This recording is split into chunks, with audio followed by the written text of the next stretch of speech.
Africa के गहरे जंगलों में, जहां सूरज की किरणें भी पत्तों के बीच खो जाती थीं, वहां रहता था एक गोरिल्ला काजी। उसका शरीर विशाल था, आंखों में लाल चमक और उसकी दहाड़ से पूरा जंगल कांप उठता था। लोग उसे खूंखार कहते थे। शिकारी भी उसके इलाके में कदम रखने से डरते थे।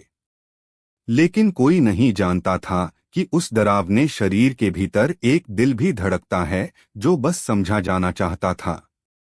पास के गांव में रहती थी एक लड़की अमाया। वह खूबसूरत थी, पर उससे भी ज्यादा बहादुर। उसका काम था जंगल से जड़ी बूटियां लाना। एक दिन वह औषधि के लिए पत्तियां तोड़ रही थी, तभी पीछे झाड़ियों से जमीन हिलने जैसी आवाज आई। उसने मुड़कर देखा, सामने वही कुख्यात गोरिल्ला काजी खड़ा था। अमाया के हाथ से टोकरी गिर गई, पर वह भागी नहीं। उसने डरते हुए भी शांत स्वर में कहा, मैं तुम्हें नुकसान नहीं पहुंचाऊंगी, तुम भी मुझे मत डराओ। काजी कुछ पल उसे घूरता रहा। उसकी सांसों की गर्मी अमाया के चेहरे पर महसूस हो रही थी। फिर उसने गर्जने के बजाय धीरे से सिर झुका लिया और चला गया।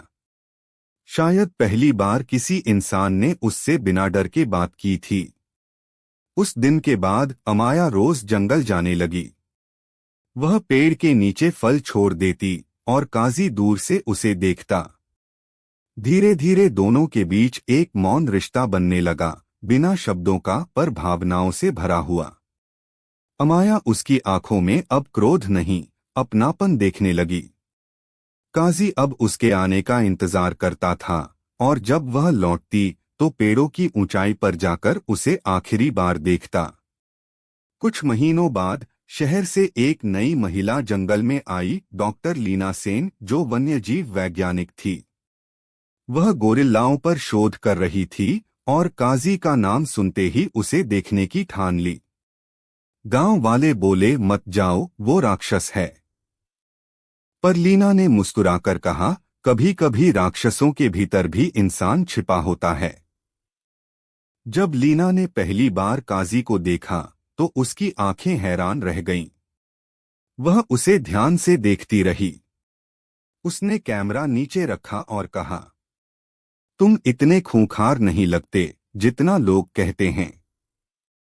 काजी की नजरें लीना पर टिकी रहीं, उसमें एक अलग सी जिज्ञासा थी।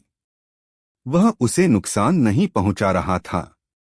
लीना धीरे धीरे उसके पास आने लगी, उसे समझने लगी। अमाया के आंसू फिर वही नदी में गिरे, जहां पहली बार उसने उससे मुलाकात की थी। उसने धीरे से कहा, तुमने मुझे सिखाया, प्रेम किसी जाति, भाषा या रूप का नहीं होता, बस दिल का होता है। जंगल में अब शांति थी। काजी चला गया था, पर उसकी मौजूदगी हर पेड़, हर हवा के झोंके में थी। अमाया ने उसके स्मारक के पास एक पौधा लगाया और हर सुबह वहां जाकर कहती, जंगल अब तुम्हारा है मेरे काजी।